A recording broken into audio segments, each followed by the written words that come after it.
Well, a man who fell victim to a tragic accident on the job is in a fight for his life tonight. Veteran electrician Daniel Clark was working on a road lighting project when a co-worker backed into him with a truck.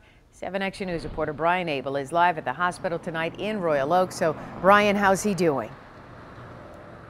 Well, the family says he is still touch and go, Carolyn, inside the ICU here at Beaumont Royal Oak, and doctors, they hope to have a third surgery on him soon.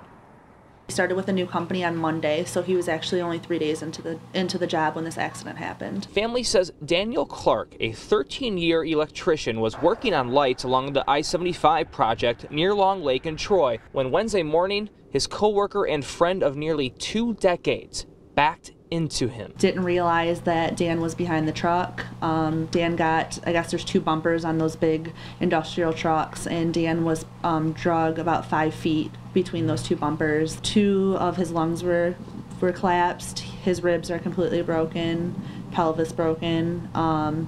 So they did 2 emergency surgeries to try to stop the internal bleeding. Now his family can do little but hope and worry. For 2 of Clark's 3 kids, it feels like a replay of a previous nightmare. The first thing my aunt did was start crying.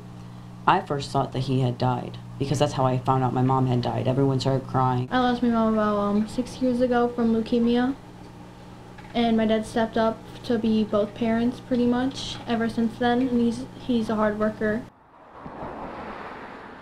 Now the family tells us that doctors, they have not been able to stabilize Clark well enough for that third surgery to stop the internal bleeding. To add insult to injury in all of this, Clark was laid off through the winter, so this new job was supposed to be a financial reset for them. Of course, that's the least of their worries now. There is a GoFundMe page set up. You can find the link on WXYZ.com. Live in Royal Oak tonight, Brian Abel, 7 Action News.